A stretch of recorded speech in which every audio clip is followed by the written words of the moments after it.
What's good? What's going on? Welcome in.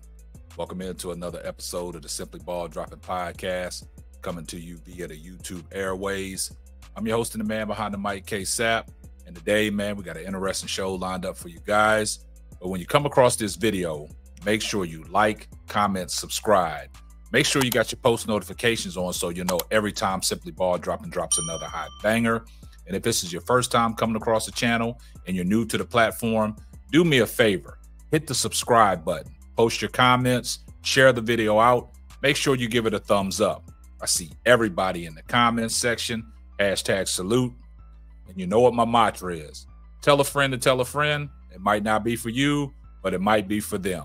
Well, today's show, man, we got to talk about the Los Angeles Lakers.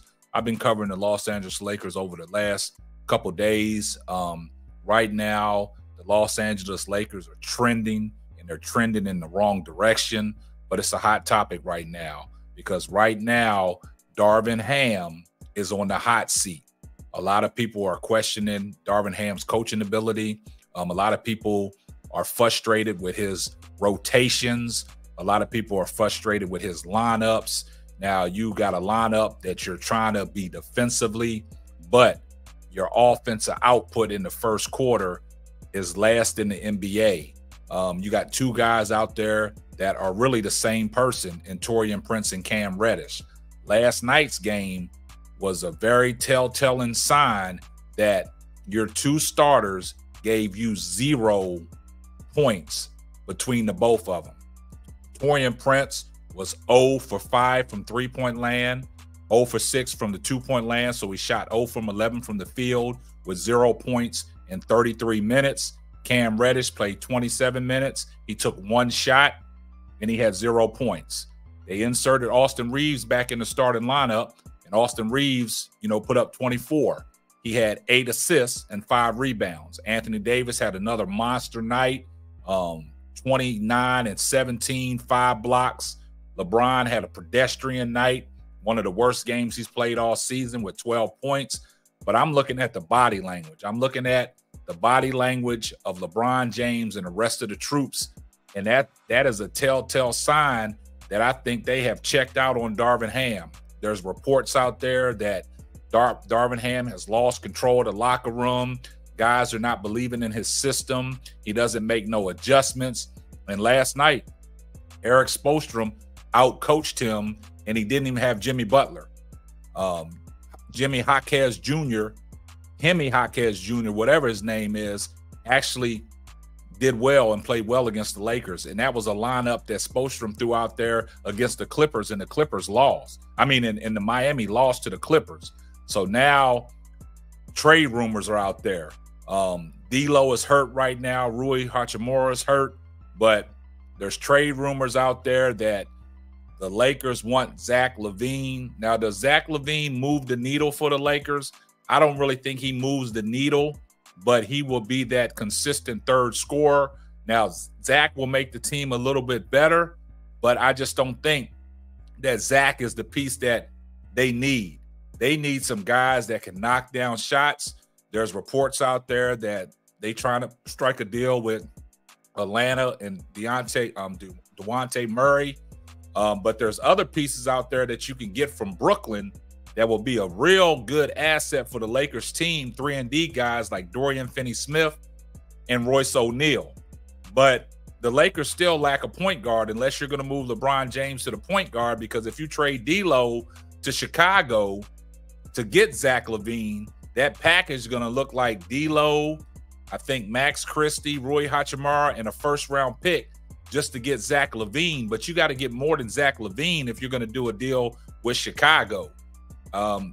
You probably would have to go get Zach LaVine, Alex Caruso, and Vucevic, or Andre Drummond. That would make sense. But the better fit to me, I think, would be DeMar DeRozan. But, Zach LaVine is making a lot of money. He's injury prone, and he got to get healthy. These guys that the Lakers signed in the offseason, some of these guys' trade clauses don't kick in until January the 15th. The trade deadline is in February. It gives time for D'Angelo Russell to heal. Also, they put their money in Gabe Vincent. And, you know, Gabe Vincent has that knee problem. He had surgery on it. So he's going to be he had surgery. So he's going to be out, you know, 2 months. So we don't know what it's going to look like there. But they fully invested in Gabe Vincent because he can knock down shots. But the thing about it is, I just think the Lakers have checked out on Darvin Ham. I think the body language has showed. After last night's game, Darvin Ham took to the post-game press conference, and let's listen to what Darvin Ham had to say. Take a listen. I mean, you know, they pick up full court and they fall back into it a few times. You know, normally after timeouts and dead balls, if they're able to set it up, and they communicated well. You know, their activity, their shifts, and all of that. Their defense, they do a great job of supporting one another. You know, that's their MO. They're going to come in and play hard, force you to meet that physicality, meet that force that they play with. And I thought, you know, at times, you know, we turnovers, we stalled out. It's something we touched on and shoot around this morning, but it kind of stalled us out. And what it does is, what a zone does, you know, it forces you to focus on the details in terms of holding your screens, penetrating the gaps, guys having to move and adjust to different openings where they can, you know, the zone is vulnerable. You know, try to get the ball to the middle of the floor.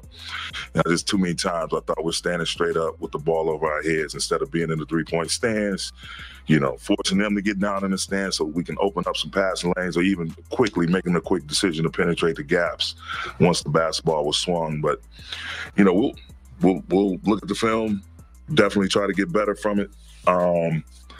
And kudos to them. They played a hell of a game. They shot the ball well late.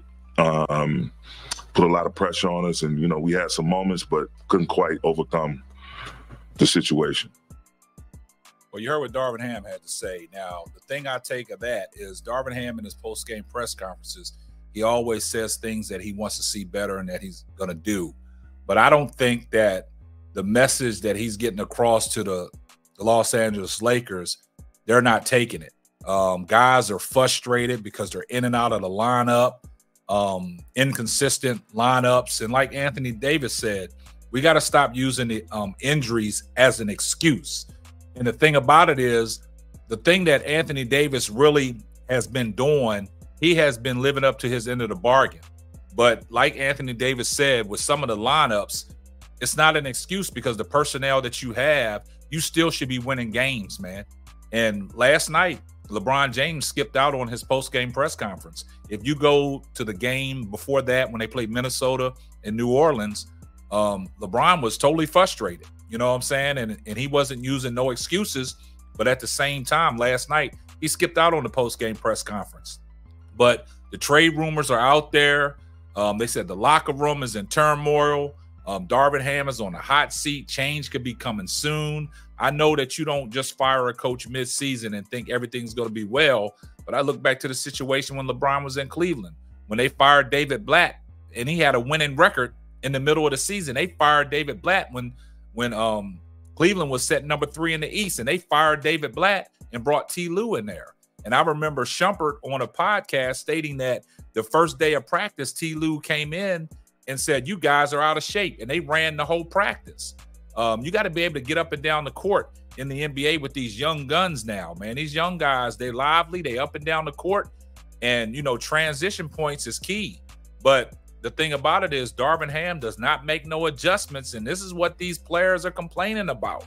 They're talking behind Darvin Ham's back, watching Sports Spectrum with LA, Johan Buddha. He's a beat writer for the Los Angeles Lakers. He's saying the same thing that everybody else is saying, that Darvin Ham has lost control of the locker room. The players do not believe in Darvin Ham's system. And that goes back to game 1 of this year when they played Denver, when LeBron was mic'd up talking about, you got to know your personnel. Put me out there with the personnel that things are going to work, when he was talking to Phil Handy when he was mic'd up. That's a glaring sample of what LeBron James was trying to tell Phil Handy. He's part of the coaching staff, but Darvin Ham does not make no adjustments. He don't know his personnel, man. You don't know when you're going to play. You don't know if you're going to be in the doghouse, or you don't know if you're going to get minutes. Christian Woods got minutes last night, and he played exceptionally well. But guys are pissed off at Darvin Ham, and Darvin Ham has to be held accountable. The rotations are bad. The minutes are bad. The rotations, the staggering LeBron and James and Anthony Davis in and out of lineups is horrible. So this is what Anthony Davis had to say. Respond and then push it back up to 10 and not being able to get over the hump as a team. Made some shots. Shot the ball really well. We said too many turnovers. Man. We had 10 in the first quarter. Now you hear the frustration our attention to detail. Davis' voice. Not good. This team who plays hard, no matter who's playing, play the right way, and we can't dig ourselves a hole. We didn't shoot it great at all, and I think the biggest thing just us for defensively is just our attention to detail. It's not good, not high enough to win basketball games right now. Is there a message to be said right now to the team? Is that even necessary at this point? I mean, whatever it takes to win. I mean, every game for us, especially on this homestand, should be like a must-win for us. Get back into the win column and then build off of it. Nothing's going to get easy for us. A couple great teams coming up, so we got to figure it out. Especially on the defensive end, our attention to detail, and guys locking in on the film and personnel and what to do in coverages. Seems like there's been a lot of slippage in those areas of focus, and it's reflected on the floor. Wow. Now you heard what Anthony Davis had to say. Now you hear the frustration in his voice, man. And he's getting tired of these excuses Darvin Ham is coming to these post-game press conferences with. Right now, the Lakers they're a hot mess right now, and they got to figure it out, man. They're 35 games in. They're one game below 500, 17-18, sitting in the 10th seed in the Western Conference.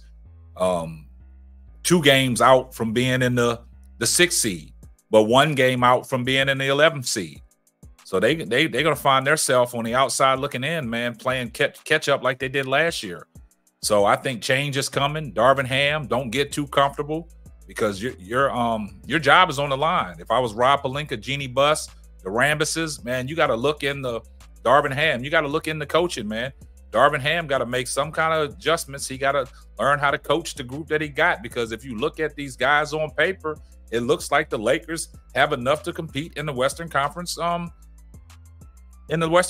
Man, you saw what they did in the in-season tournament, and a lot of people say, LeBron was the one that was getting these guys motivated for this in-season tournament because he wanted to get the young guys some extra money. It shouldn't be LeBron James's responsibility to get these guys motivated. It starts from the top. Darvin Ham, has to do that. And last night, LeBron's body language looked like one of them Kobe moments. Like, hey, look, if you guys are not going to do nothing, then look, this is what's going to happen. So, man, we're going to see, man. So, guys, man, post your comments below. I'd like to hear from you. Share this video out. Give it a thumbs up. Continue support. We're trying to run the channel up to 10,000 subscribers. We're on our way. I can't do it without you guys. I appreciate everybody's support. And this is going to wrap up another episode of the Simply Ball Dropping Podcast. I'm your host and the man behind the mic, K-Sap. We'll catch you on the next one. Deuces. Thanks for listening to the Simply Ball Dropping Podcast. Be sure to subscribe, like, and share on all major platforms. Another one.